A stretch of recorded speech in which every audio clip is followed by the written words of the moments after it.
Well, Jonathan, how are you? Nice to listen you and see you again. We are very happy to talk about your book Streltsov, which is translated into Spanish. I guess you are very happy with this translation into Spanish. I think it's your first book translated into Spanish. Was that true? I don't know. Well, I've had books translated into Spanish in Latin America, but maybe not in Spain. So Okay. yeah, I think my book in Argentina and Inverting the Pyramid were both translated in Argentina. Okay, so we have here your first and only novel. What it was for you to write a novel? It's more difficult for a writer who is used to doing journalism, to doing non-fiction. Obviously, that's not fiction, but you create some character in the novel. It was more difficult for you to write a novel. I wouldn't say it was more difficult. It was different, and it was quite fun. I enjoyed the challenge. Doing something different. Having written, I don't know how many I'd done at the point I started writing this, but having written sort of 10 or 11 books of football history, to just approach the subject in a new way, I found it was challenging, but it was sort of stimulating. I'd had the idea a long time ago. I mean, maybe 15 years ago, maybe even slightly longer, that I'd researched Streltsov when I did my book Behind the Curtain, which came out in 2006. But I think I was doing the research for that probably about 20 years ago, around about sort of February, March 2005. And I sort of realized that Streltsov, it really it worked for a novelistic approach because we have this huge hole in the middle where we don't know what happened. Now, we can make our educated guesses, we can draw conclusions. Personally, I think it's more likely than not that he did commit the rape, but we don't know. And I think it's a useful exercise to challenge yourself and say, don't ask yourself, what do you think happened? Ask yourself, if you were on a jury in a court, would you convict on the evidence you have? And so my feeling is that I think he is probably guilty. I'm not sure that I would have convicted in a court. I'm not sure the evidence is so overwhelming that I would have said beyond reasonable doubt he is guilty. So we have a huge doubt in the middle. And it was actually I reread A Passage to India, the novel by Ian Forster. Um, I don't 10 years ago, 12 years ago, I can't remember. And I realized that it has this similar lacuna, this similar hole in the middle, where there's an incident happens at the Malabar Caves, and Dr. Aziz, the sort of the protagonist of the novel, is accused of rape by an English woman, and it's not at all clear whether he's guilty or not. And the novel proceeds from this gap in our knowledge. Now, again, I think we're led to believe Aziz probably is not guilty, although it's not at all clear what did happen. So it's different to Streltsov from that point of view. But this idea of a hole in the middle where we just don't know what happened, I think you can address that with fiction in a way you can't in a history. In a history, there's something quite unsatisfactory to say, we don't know what happened. We can't be sure what happened. In a novel, you can use that as a real sort of driving force, and the characters admitting they don't know, talking about the fact they don't know, thinking about the fact they don't know, trying to work out what happened, and that can become the driving force of a novel. And in that sense, and I don't want to be too pretentious about this, but in that sense, a novel becomes about the difficulty, perhaps even the impossibility of finding truth. And it became about the difficulty of writing history. So even though it is a novel, it is in some ways about the construction of narrative and the construction of history and the construction of truth.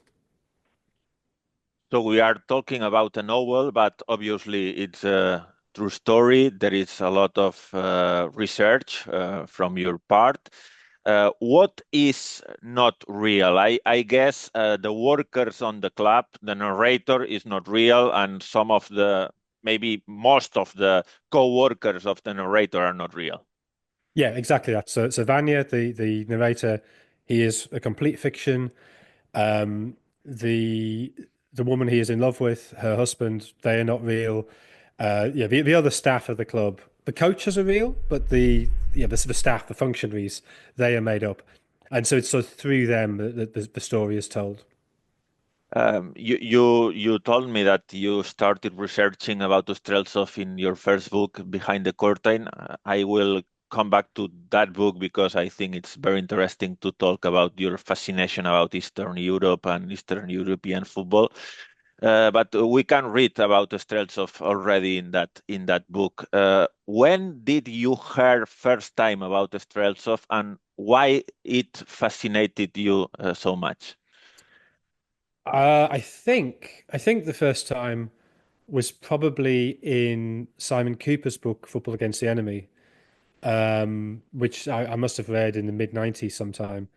And that I think um, certainly in terms of football literature in English is a hugely important book that I think we now have a pretty rich football literature in English, but really there's three books that we have to thank for that, which are All Played Out, Pete Davis's book on the 1990 World Cup, Fever Pitch by Nick Hornby, and Football Against the Enemy by Simon Cooper. And they came out all within 3 or 4 years of each other in the early 90s.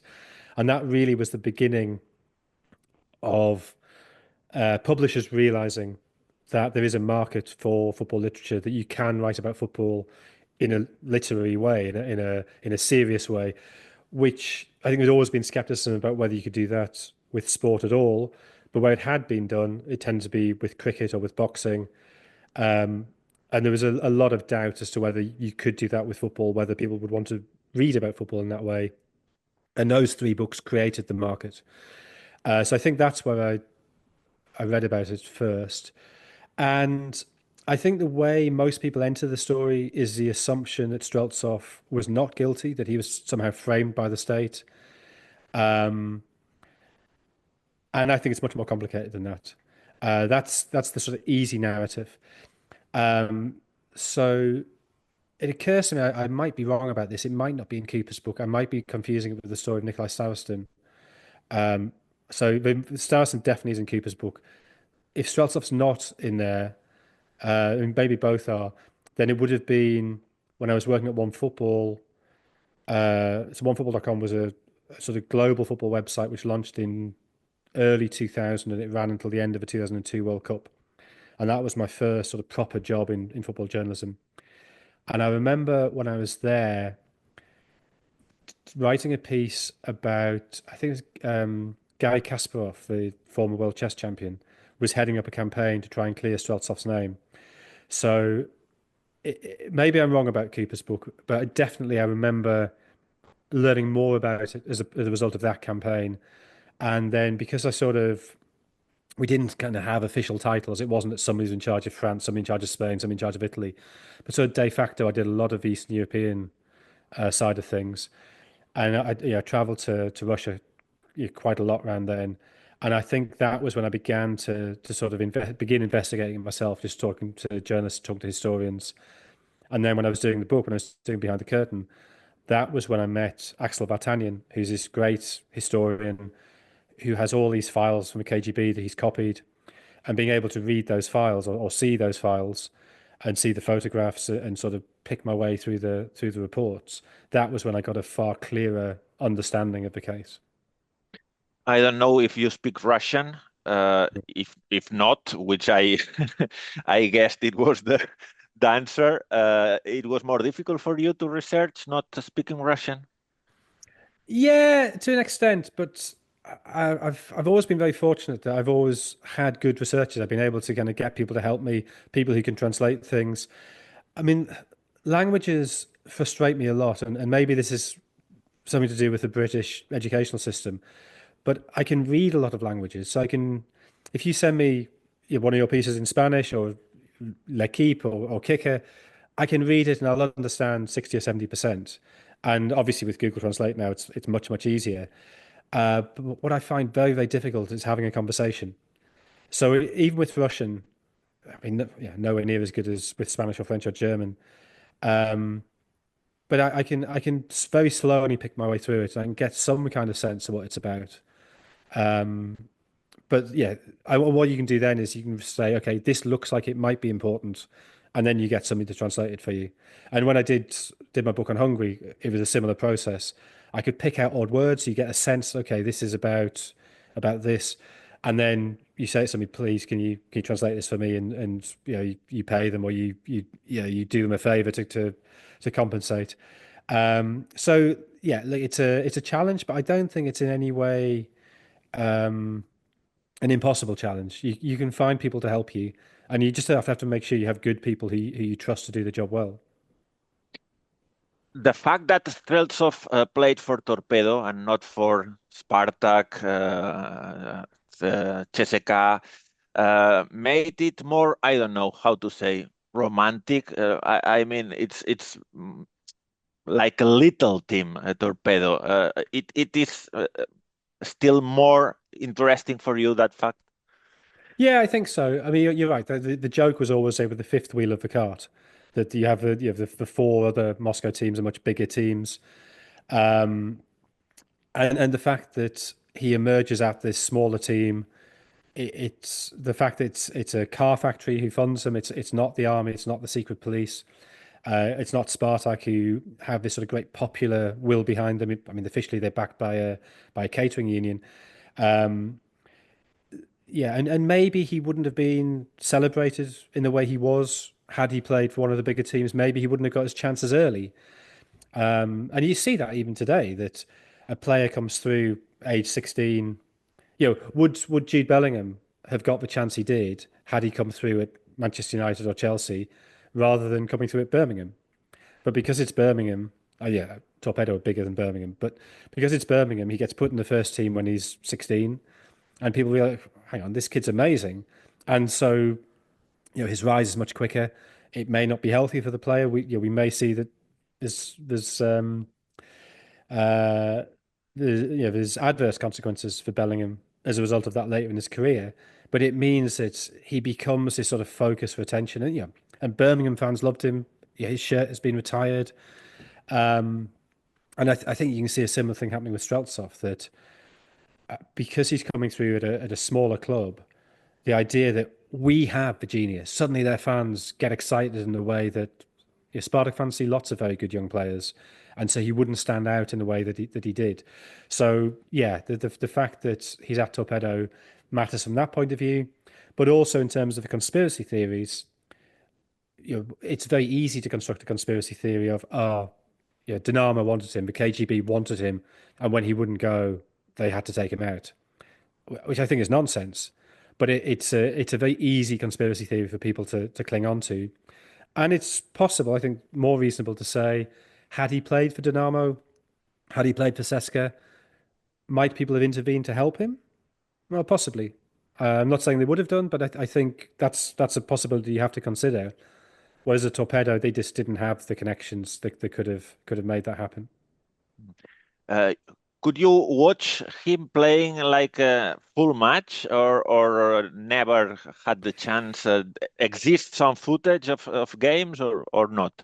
There's some footage, but it's patchy. So there's very good footage. It might actually be the whole game of a game he played against West Germany. And you see him there, and he's really good.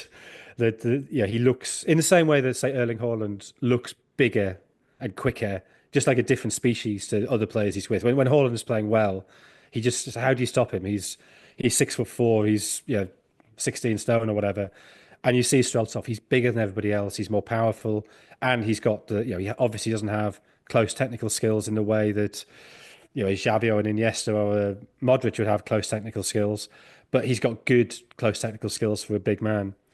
And then there's some very odd footage. You can find it quite easily on YouTube.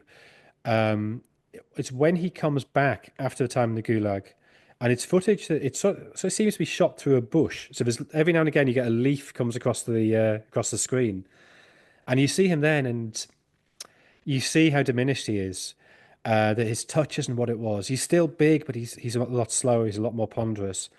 And I don't know if it's been done deliberately through the bush to be artistic, to say, this is a secret footage of the game. Because I think the game must be some kind of friendly. It's very hard to work out what it is. But you can still see he moves in a very graceful, very athletic way. But yeah, it's not like it's not like Lionel Messi or somebody where you can watch a million hours of videos of him and never run out. With Streltsov, the footage is pretty limited.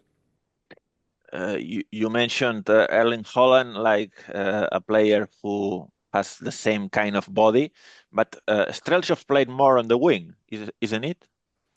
He started on the wing and then he moved to centre forward. So when he was at his peak before the arrest, he was a centre forward. So in the Olympics in '56, he was the centre forward. They seem to have played with sort of a dual striker system. So I guess this is the time when WM is becoming 4-2-4, and even in England where we're very conservative with tactics, you would have teams who would play sort of two inside forwards and two wingers rather than playing a centre forward. And so I think you can say sort of somewhere in between an inside forward and a centre forward. But he had a very good partnership both with Torpedo and with the Soviet Union with Valentin Ivanov, the father of the referee. Yeah. He was also a very, very good player. And it seems that Ivanov played slightly deeper than Streltsov. So if you think of him as a 9 and a 10, Streltsov is the 9, Ivanov is the 10. But he's not just a 9. He did at times drop deeper. And then later in his career, he definitely is playing much deeper. He's not the number 9. He's become, I don't know, maybe a bit like Wayne Rooney late in his career, that he's got the skill, he's got the power, but the pace has left him a little bit. I saw Valentin Ivanov died around 2012 or 11. Could you talk to him about Streltsov? Not to Ivanov, I didn't know. I spoke to Nikita Simonian, who was at Spartak. Great player, great coach. I think he's the only man ever to have won the double as both a player and a coach in the Soviet Union. But yeah, he played with him with the Olympic team. So I spoke to him.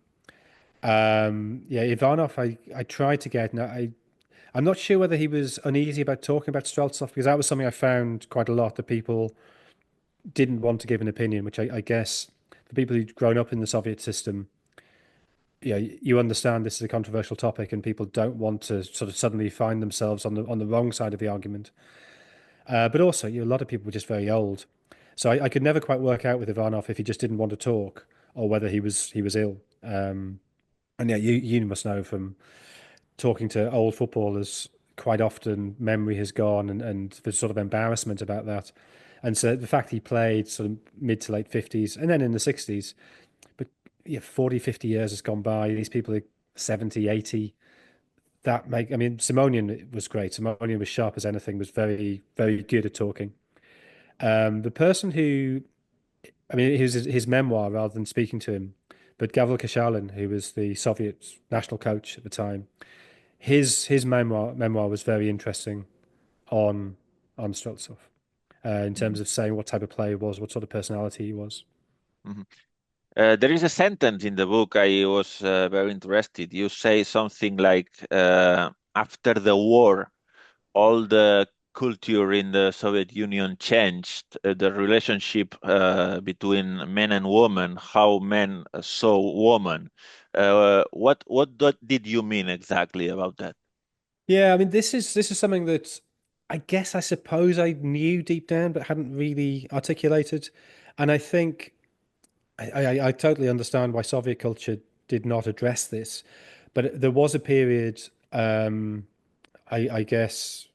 I mean, things are obviously difficult and different now. Now, I finished this book before the war began, but there was a period sort of 10, 15 years ago when this began to be acknowledged in Russia that people were brutalized by the war, and particularly in their relations with women. And yeah, I'm sure everybody will be aware of what happened in Berlin, for instance, in 1945 when Soviet troops got there, that there was this mass looting and mass rape. And I think clearly other cities had suffered something similar. It's well attested in both German and Soviet accounts that rape became a tool of war, and so obviously that will affect people. That you know, the way that war was conducted, women were there to be raped as the spoils of victory, and I think there are plenty accounts of some people did that very cheerily, very happily, of kind of this is great. A lot of people were sort of forced into it or sort of felt it was almost compulsory to do that, at least to start with. Um, and clearly that affects people and their relations with women when they go back to Russia, go back to the Soviet Union. That's forming, what we would think of as a normal relationship with a woman, forming that loving relationship where sex is part of that relationship rather than being sort of a thing the man takes from a woman. That becomes very, very difficult. And um, yeah, I think I don't want to offer excuses, but I think a lot of men were scarred by that, and it affected them very badly, and they behaved very badly when they got back. Mhm. You mentioned before the three books that are the founding of English football literature. Would you say that Simon Cooper's book is the most influential in your case? Because we can see that behind the curtain could be like I don't know how to say, but like a continuation, a next part of what Simon Cooper started in Football Against the Enemy.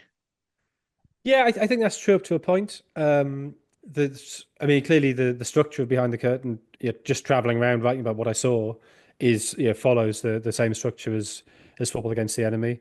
So yeah, probably for me that was the most influential.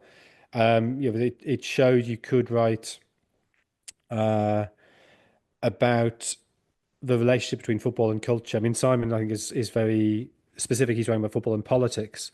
Um, yeah, I think my book, clearly politics are a large part of it, but more generally, sociocultural, socioeconomic issues as well. So yeah, it's probably fair to say that's the most influential.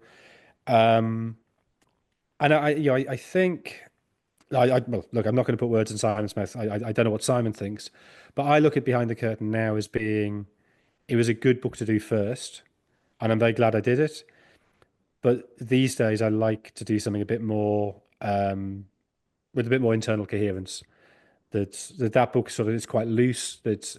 I went somewhere, I saw something, I wrote it down. I went somewhere, I saw something, I wrote it down.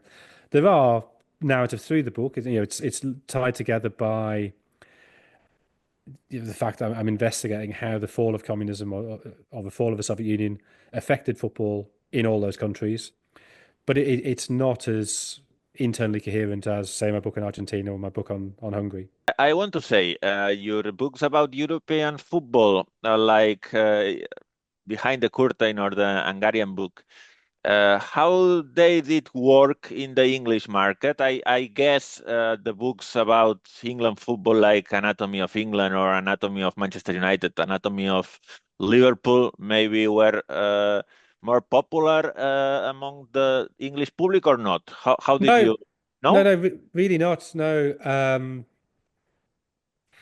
I'm trying to remember what the precise figures are, but Inverting the Pyramid is by far the most popular. And then my book on Brian Clough is the next most popular. And then I think third is still Behind the Curtain. Now, obviously, it's been around a lot longer. So next February is the 20th anniversary. I think we're doing a new edition. I'm going to add sort of a chapter to sort of say how things have developed since. Um, and then the rest are all sort of around about the same. I think maybe the Argentina one's slightly ahead. Um, the Charlton's book has started very quickly. It's only been out for 3 years now, and it's had a good start. So maybe in time that will take over. But no, the I guess the problem is there's a lot of books about England and Manchester United and Liverpool, and there's not a huge number of books about Hungarian football between 1916 and 1956. So I'm completely dominating the Hungarian 1916 to 1956 market. I said that because we have the vision from outside that English football public is very focused on his own football and doesn't look so much to international football. Maybe we are not right about it. No, I understand that, and I think it's true with quite a lot. Yeah, with probably the majority of people. I mean, the Premier League is a great league. It's the richest league. It has most of the best players, with a handful of very obvious exceptions. Um, So I think it's understandable the Premier League draws a lot of the attention. We also have, and I think the greatest strength of the English game is the fact we have 92 league clubs, plus the National League is incredibly strong. Even if you go down to seventh, eighth, ninth tier, you're getting two or three hundred people going to games. So the pyramid is very strong in England, and that I think is maybe the greatest beauty of the English game.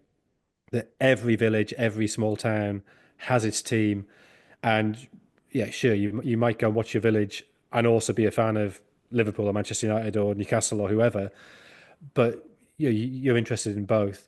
And clearly, if you're spending your time watching and thinking about that, you're not going to be watching a huge amount of La Liga or Liga or the Bundesliga. But there is a substantial minority of English fans who I think are very international in approach. And so, for instance, if you go to the Africa Cup of Nations, the biggest group of fans who are not African will be English.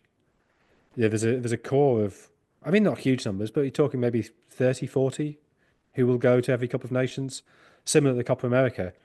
The idea of the football holiday is quite a big thing in England. That I don't know, you might go to the.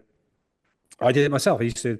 There's three friends and me. I think it was 4 years in a row. We went to the Netherlands, and we go to a game on the Friday night. We go to a game on the Saturday, and we go to a game on the Sunday, and that's a nice 3 day holiday.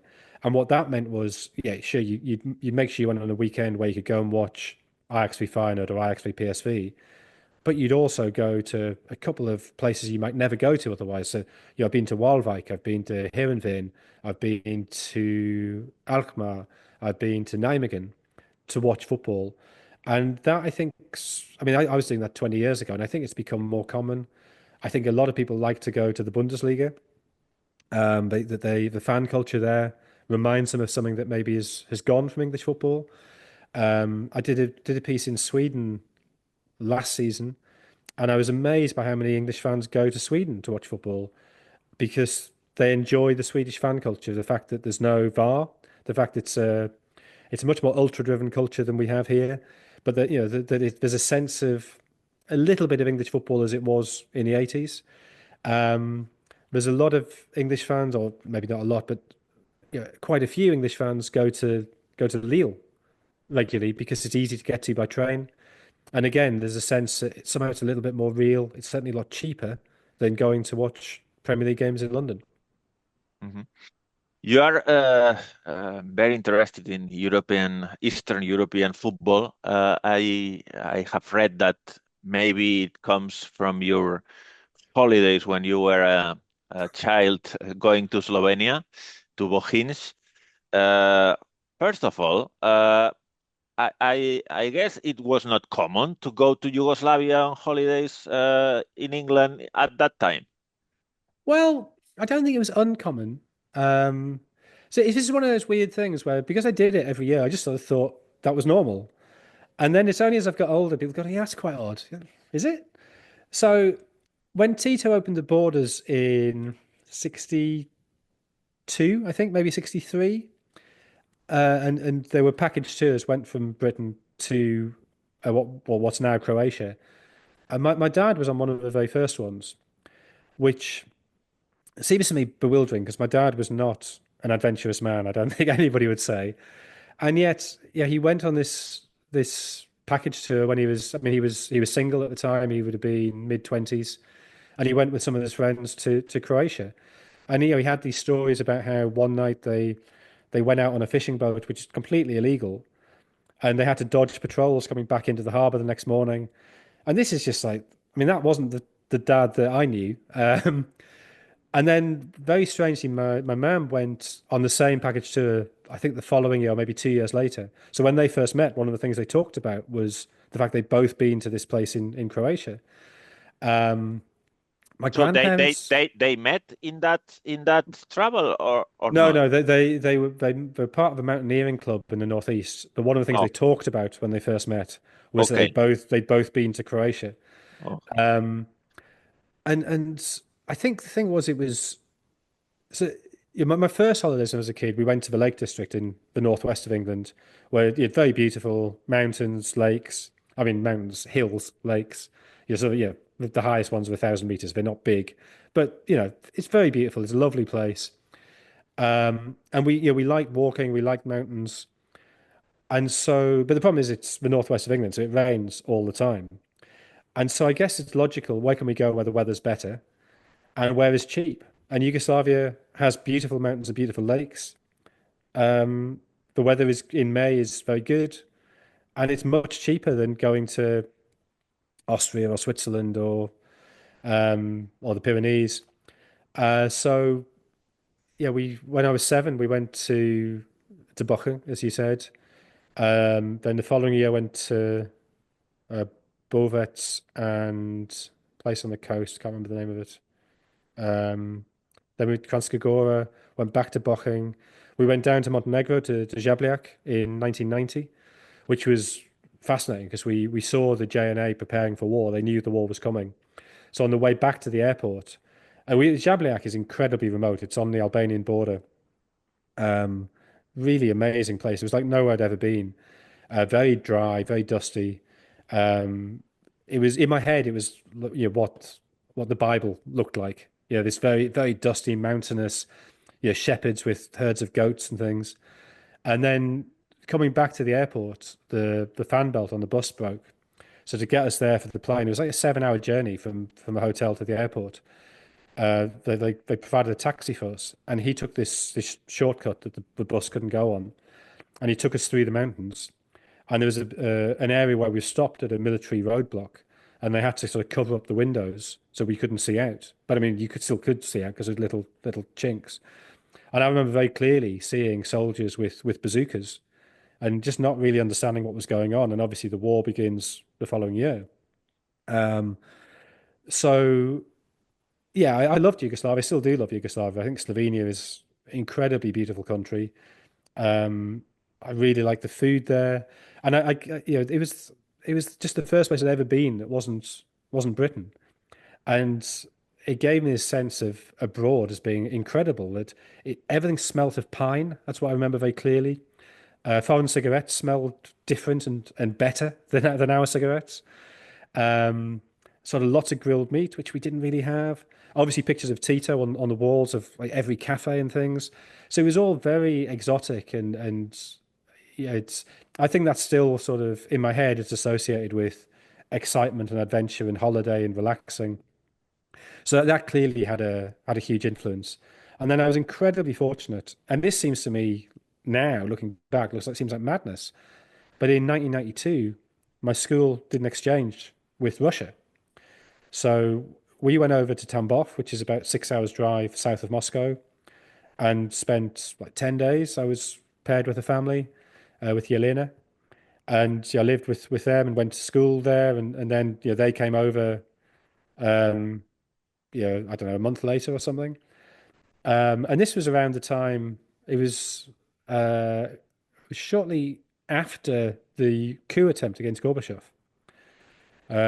So yeah, we saw the White House where Yeltsin had sat in his tank, and that I was 16 at the time. That made a huge impression. This real sense of being in touch with big history that was happening. So yeah, the going to Yugoslavia, 5 times as a kid, going to Russia, that definitely made a big impression. I think you were starting to talk us something about your grandparents, and I interrupted you. I don't Oh, know what. sorry, yeah. My grandparents went to Yugoslavia as well. So I remember in my grandfather's front room, he had a bronze etching of the bridge at Mostar. He'd been to Mostar, he'd bought the etching.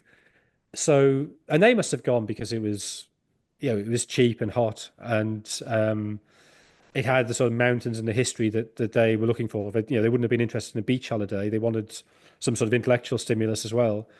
And they enjoyed sort of nature and the countryside and hills and mountains. So it seemed entirely natural to me that people went to Yugoslavia. And when I think about it, I don't think anybody else in my school went.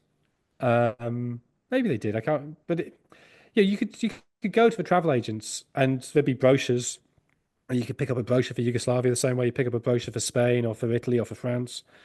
And the parents picked the holiday out of the brochure, and and off we went. So, I mean, they were packaged tours. It wasn't sort of there wasn't any great sense of adventure when you were there. It was all everything. You had a a courier or a rep who arranged everything for you.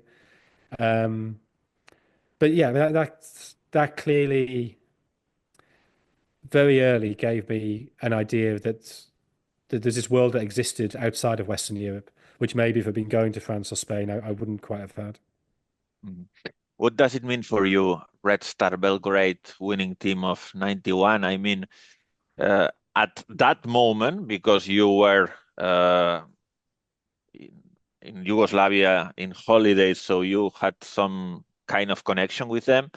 And as you see now, that team, because maybe it's the last time a team from outside of the big leagues have won the Champions League. Yeah. Um, it's I mean it's also it's such a notably pan-Yugoslav team.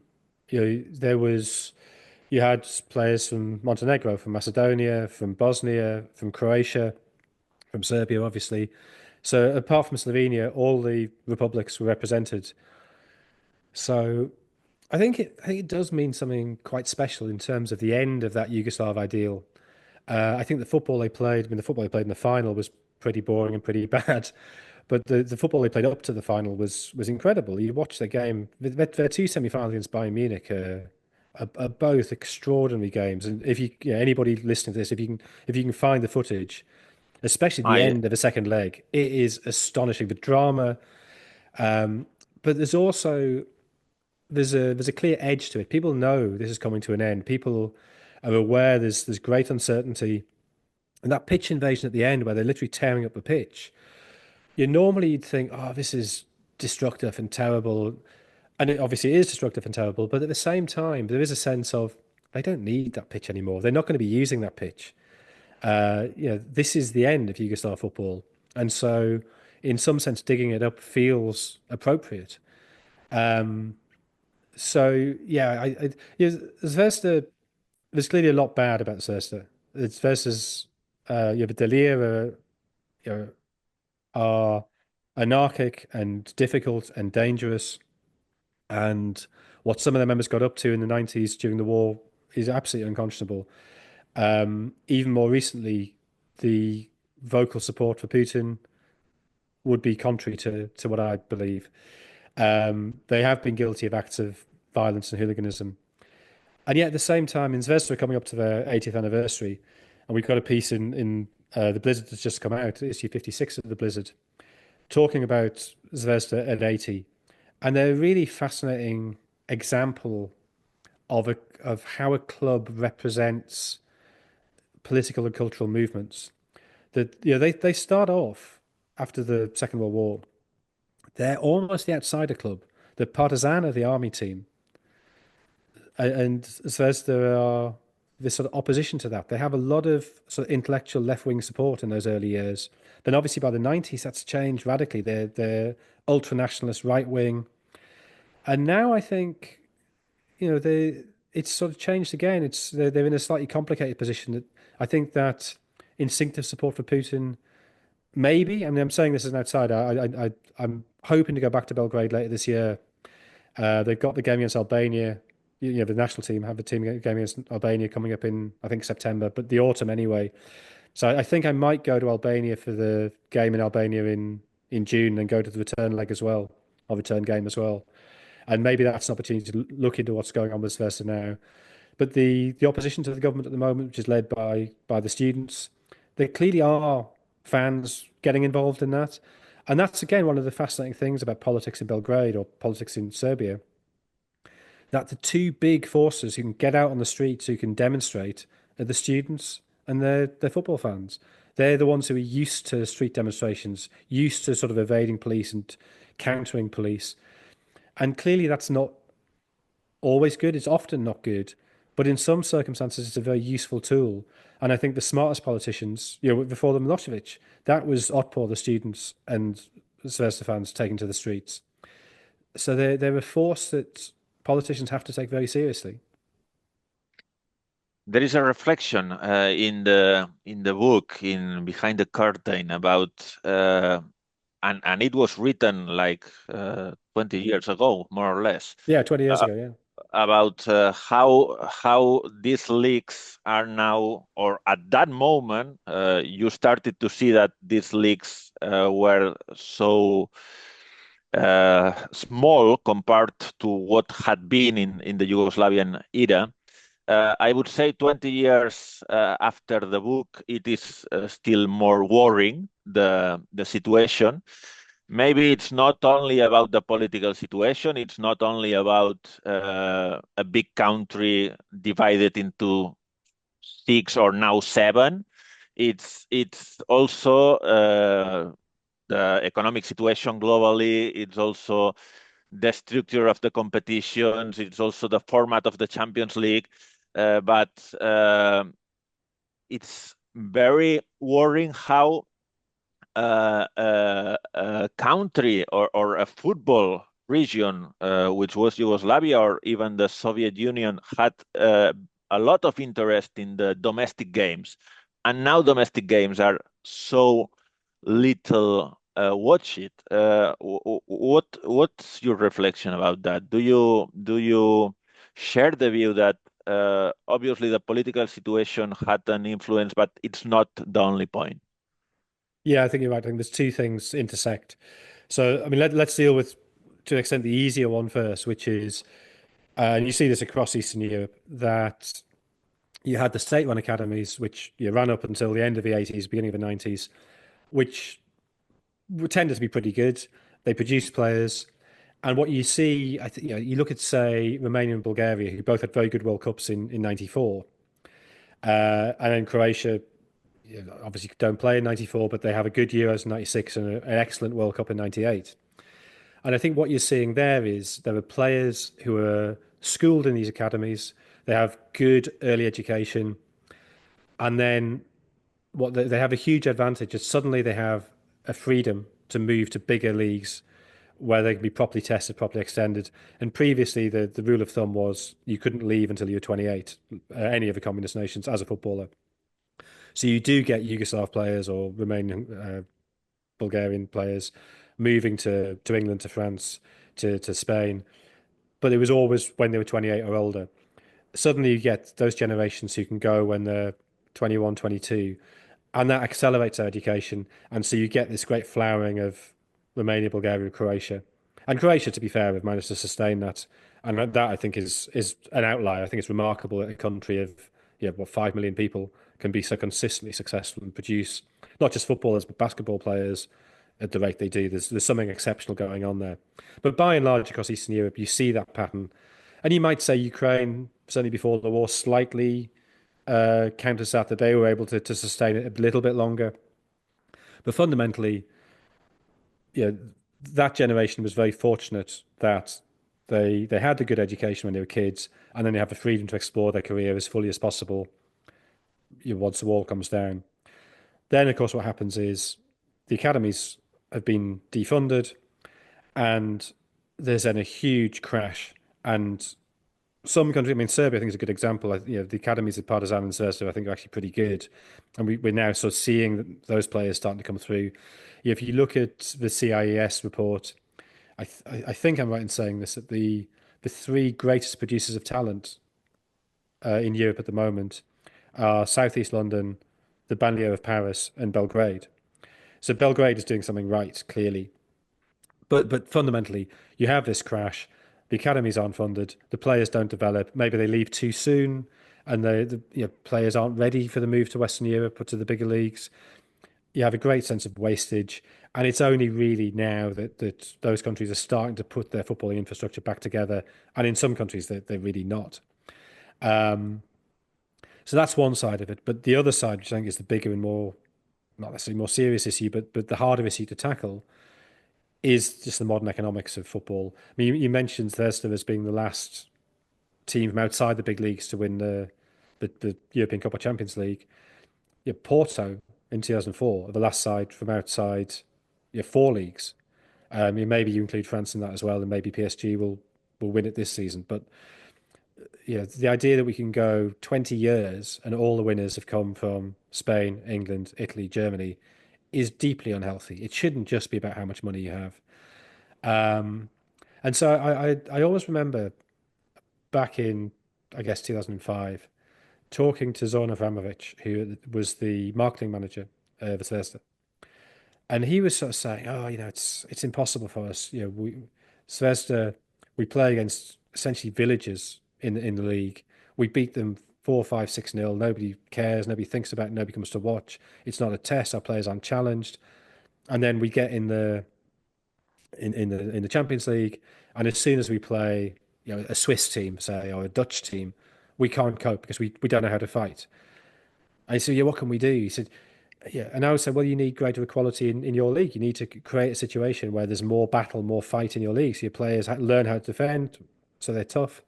Had a very similar conversation with Igor Biscan, who obviously was very successful with Liverpool, won the Champions League with Liverpool in 2005.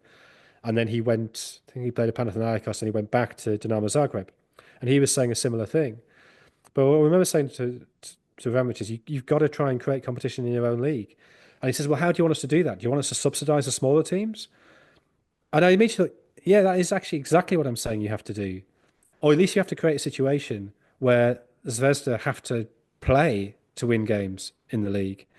And I think we've now seen this happen across Europe, not really in the Premier League, and maybe Spain to an extent because of the three obvious big teams suffer it less. But you see it even in Germany. Bayern don't have to play well to win the title, and then they come up against. Okay, Bayern beat Leverkusen pretty comfortably in the last 16, but if you looked at the playoff round against Celtic, they struggled against Celtic. That makes no sense. Like Bayern should not be struggling against Celtic. But when they came up against a team who were able to fight back against them, they didn't really know what to do.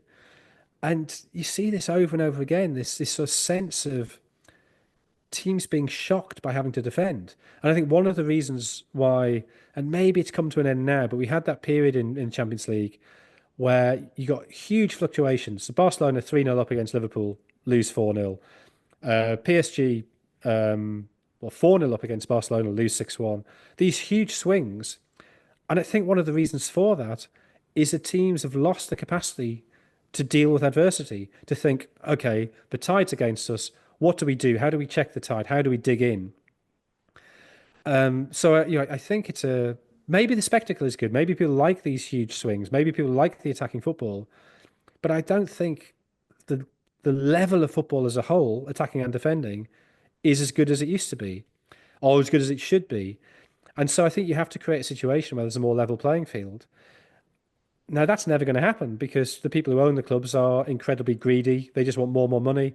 And the idea they should redistribute that money and effectively subsidize the smaller teams, the smaller countries, the smaller leagues is totally alien to how they look at the world. But ideally, that is what you would do. One of the reasons for the success of the Premier League is that the way our broadcast rights were arranged is the team who comes top of the Premier League should not get more than 1.8 times more than the team who finishes bottom in broadcast rights. And that keeps a rough equality. I mean, still the teams who are top are much bigger than teams who are bottom. It looks like this season we're going to see the three promoted sides going down again, which is a very bad thing. But for 30 years, it's kept a relatively stable playing field, much more equal than in any other European country. I think in Spain the ratio got up to 17 to 1. So ours was 1.8 and Spain was 17 to 1. I think it's been reduced to 4.5 to 1 now. So clearly there's been a recognition that you have to fund the teams at the bottom so they can challenge the teams at the top. But how you do that on an international scale, I have no idea. But it's bad that only 4 countries, maybe 5 countries, can win the Champions League. It's not just Europe. It's Africa as well. I go to the Cup of Nations and I remember being in Cameroon. Sorry, it wasn't Cameroon, it was Gabon. I remember being in Gabon and Cameroon were playing at the local stadium. I was in a bar, the stadium 500 meters away. And I said to people in the bar, "You're going to go tomorrow to watch Cameroon, watch Samuel Eto'o, watch these great players." And they were like, "No, we'll watch it on TV here." And I said, "Why don't you want to go to the stadium?" And they were like, "Well, because we watch football on TV. We have a beer here. It's nice. It's safe. The stadiums can be dangerous in Gabon." And the issue was that their entire experience of football is not going to the stadium to watch the Gabonese league. It's going to the bar to watch the Premier League, La Liga, the Bundesliga, the Champions League. And that's, I think, a really unhealthy thing that football has been stripped away from some countries to such an extent that people won't bother to go and watch a domestic league. They only watch the big European leagues on TV. I remember in the book, I think it was Streltsov who said to you that maybe we would need some laws that keep the players for for longer years. But the same Rejko Katanec say, but I think European Union would not allow us to do it. It's complicated because the law that would improve the quality of that leagues would not be now in the European Union free market and all of the legal structure of the European Union would not be in the same way. Yeah, I mean that's a legal argument, but I think there's also a moral argument that just because you happen to be born on one side of a border, why should your opportunities to make money, to develop your career be checked? I mean, that doesn't make any sense. Yeah, I'm all in favor of players being able to make as much money and to do what they want with their career. So I think it's far better if there's an organic reason for players to want to stay in, say, Slovenia. That you make the Slovenian league better. You make it possible for players to make enough money that, when they're 15, 16 and not immediately going, right, how do I get to an Austrian club? How do I get from the Austrian club to the German club? How do I get from the German club to the English club? But that would require some kind of redistribution, which nobody seems prepared to undertake. And I think one of the problems, and this is something Steve Parish was talking about, the owner of Crystal Palace, and I thought it was a really good point. So, Steve Parish was making the point that he got in a lot of trouble during lockdown, during COVID, for taking. I think it was something about he took money to furlough staff, and people say, "Oh, your football club shouldn't do that. That's not really what the furlough money's for." And he was saying, "Okay, well, we either are a normal business and we can take any money the normal business can, or we're not." And he said, "You told me then we weren't a normal business, and yet competition law applies to football to a level it's not really applied to anybody else because you have Manchester City suing everybody on the basis of competition law." And I think the EU have sort of loosely recognised this. I think the Treaty of Nice recognises this, that sport is not really a normal business. But that really has to be codified. We have to say that football clubs they're not businesses. They are in some way representative of their local communities. They're a social good. The heritage is important to people. It matters to local communities. It matters to their identity. And if that is recognised, maybe then you can sidestep some of the competition law issues that lead to the ultra free market, which has created the situation we have now, where the rich are getting richer and richer and the poor are getting poorer and poorer, and those gaps are getting bigger and bigger. And it feels to me that some kind of Super League is inevitable, just on practical terms, because the big teams are so big that to have them playing the next tier down makes no sense because they win them so easily. Okay, Jonathan, so we should finish now. It has been a pleasure to talk to you because you have such interesting views about not only the game, but about how should it be managed or how should it be to be more healthy, which is very interesting to listen in these times because we are in a difficult moment, as you know, in Spain, particularly with, I know in England it's not so popular, but in Spain the idea of a European Super League is still there, with some big clubs still promoting the idea. So it's very nice to listen you with these ideas. Oh, thank you. I mean, one of the things that always strikes me, one of the things that English football got right very, very early. So our league was founded in 1888, and very quickly they realised that the danger of a league is one team wins, they become more popular, they get more money, they buy the best players, so they keep winning. And English football very early created a levy system where the home team paid the away team a fee, and then we introduced a maximum wage in 1901 to stop big clubs poaching or make it harder for big clubs to poach players from smaller clubs. And the result of that is, and these laws were scrapped in 1981, under Thatcher, I think, not surprisingly, when we entered a very sort of radical free market era. But what that did was it meant that the big English clubs never got as big as it did in other countries. So Manchester United are the most successful team in English history with 20 league titles. Liverpool probably will join them this season.